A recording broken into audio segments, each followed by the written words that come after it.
You know, as a police officer, I'm compelled to make this video. I've been in law enforcement for 10 years, and I'm speaking to my peers, other fellow officers, people in any kind of law enforcement position. I've seen officers nationwide enforcing tyrannical orders against the people, and I'm hoping it's the minority of officers, but I'm not sure anymore, because every time I turn on the television, every time I look to the internet, I'm seeing people arrested or cited for going to church, for traveling on the roadways, for going surfing, opening their businesses, going to the park with their families, or doing nails out of their own house, using their own house as a place of business, and having undercover agents go there and arrest them and charge them with what? With a crime? I don't know what crime people are committing by doing nails in their own house, but we're seeing this more and more and more, and we need to start looking at ourselves as officers and thinking, is what I'm doing right? Now, I want to remind you that regardless of where you stand on the coronavirus, we don't have the authority to do those things to people just because a mayor or a governor tells you otherwise. I don't care if it's your sergeant or your chief of police. We don't get to violate people's constitutional rights because somebody in our chain of command tells us otherwise. It's not how this country works. Those are de facto arrests. You know, we're violating people's rights and taking money from them, or even worse, arresting them and depriving them of their freedom when they are exercising their constitutional rights. So let's talk about that. Let's read something right here off of the Declaration of Independence. All men are created equal. Among these, we have the right to life, liberty, and the pursuit of happiness. That to secure these rights, governments are instituted among men, deriving their power from the consent of the governed, meaning our power and any government official's power is derived from the people. Okay? We don't hold power over our citizens. It's contradictory to everything that our country stands for. And this is what I'm seeing. First Amendment rights, telling people they can't go to church, freedom of religion. Okay? Telling people they can't protest, freedom of assembly.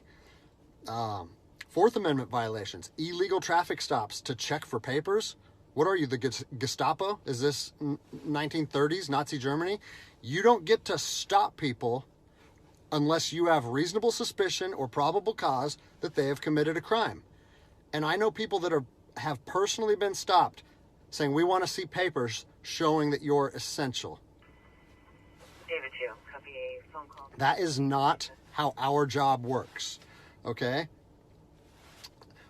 What really has been pissing me off lately is the fact that these officers that are going out here and enforcing these tyrannical orders, what they're doing is they're making my job and my safety, or they're putting my job and my safety at risk. Because what you're doing is you're widening the gap between public trust and law enforcement officers. And what that's going to do is it's going to, I mean, look at what's happened to law enforcement in the last 10 years. Less and less public trust, and more often than not, that is a result of isolated incidents that get blown out of proportion. They're not isolated anymore. They're happening every single day. And the thing that I want you guys to realize is that our power that we hold as law enforcement officers, it's nothing more than a facade. It's a badge and a gun. And people, you don't realize, if you haven't lived in anarchy, if you haven't seen combat, things can be stripped from people in a heartbeat. And that's what I'm afraid of. I'm afraid that these actions are going to wake a sleeping giant, i.e. the American people, okay? They are going to be put in a position where they won't have their rights trampled anymore. And us as law enforcement officers, we'll have our ability to enforce the law stripped from us in about 10 minutes. Okay? I think what is going to happen if this continues is we're going to see bloodshed in the streets. Okay? I don't want to see bloodshed in the streets on either side of this coin. I don't want to see fellow officers get injured or killed, and I certainly don't want to see citizens get injured or killed. And I promise you, most of you out there doing these tyrannical acts against our citizens, you're not ready for combat. You're not mentally or physically ready for combat in the first place. I promise you, you don't want to go through that, and I hope I never have to go through that again. You don't get to just say, well, I'm doing this because I was told to do so, or I'm following orders, or I need to keep this job. Guess what? I need to keep this job more than anybody. I have 3 young children. I have 2 houses. Like, I have the same sob story that the rest of you guys have.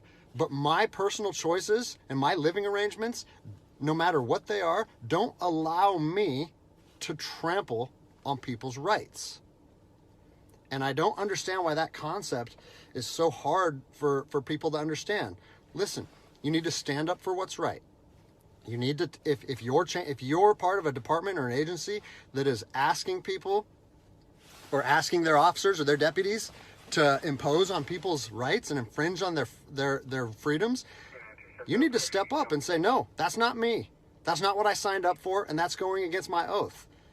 And if that costs you your job, so be it. At least you'll be able to look at yourself in the mirror at night. I've already expressed this to my department. And luckily for me, I come from a department that I feel like my chain of command shares my view, but I don't care what department you're part of or what your chain of command thinks. You don't get to trample on people's liberty. And so, as a special operations veteran, I've fought on the streets of Iraq under the U.S. government's guise of freedom. And I'm telling you what, the American people are going to you are going to wake a sleeping giant, and they are going to fight 10 times harder for their freedom on their soil than anything you've ever seen before. And if that's something you're willing to face, then keep trampling on people's rights. But I promise you, the American spirit of defiance is going to rise again, and it's going to be a big problem for our country. So I'll leave you with this, something that I learned as an E-nothing in the Army. No matter what situation you're put in, if you look inside yourself and ask yourself one question, am I doing the right thing? You ask yourself that, you know the answer. And no amount of money or no order or law or anything should be able to make you go against doing the right thing. So I'm imploring officers to look inside themselves and ask themselves, is this what I want to be doing to my citizens? And I think the answer is clear. And if we all stand up together, guess what? It'll be a non-issue, no factor, because people and law enforcement will be united like we should be.